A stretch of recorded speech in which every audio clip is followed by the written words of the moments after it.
Сәлем достар, бүгін біз өте керемет жұмсақ бауырсақ жасайтын боламыз. Бір жасағаннан шығатын керемет бауырсақ үлпілдек жасап көріңіздер. Каналға тіркеліп алыңыздар.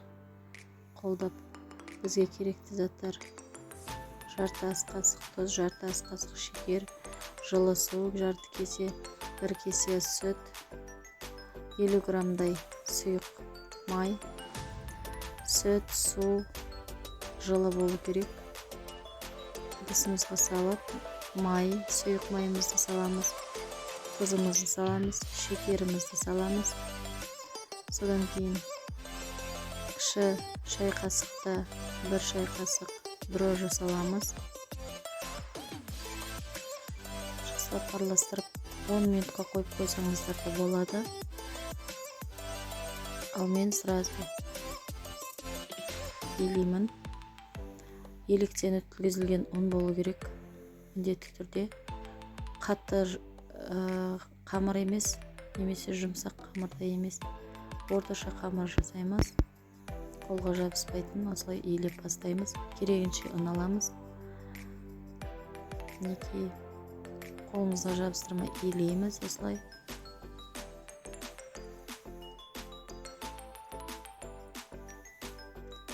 Жақсылап иілеп боламыз. Содан соң пищевой пленкамен бетін жауып қоямыз. Қамырымыз ашқанша. Жарты сағатқа немесе 1 сағатқа қамырымыз көтерілгенше қойып қоямыз жылы жерге. Бетін жауып. Содан кейін қамырымыз көтеріліп бастап ашыды. 3 суғалақ қылып бөліп аламыз.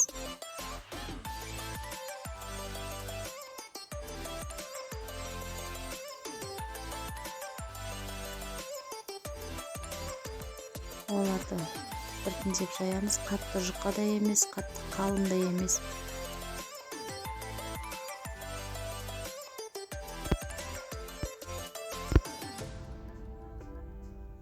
Осылай формаңыз болмаса, бокалдың артымен жасауға болады, дөңгелек етіп. Одан кейін қызып тұрған майға қатты қыздырып жібермейміз, өйткені тез қызарып кетеді, іші піспей қалады. Шикі болып. Орта отта қызып тұрған майға салып, екі жағын сарғайтып пісіріп аламыз.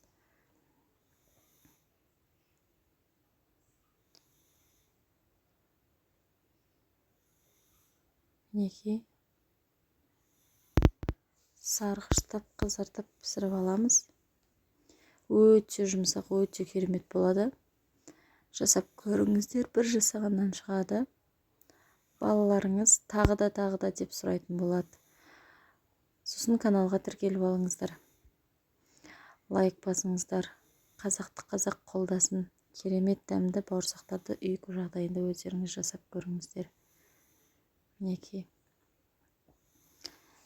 Сау болыңыздар.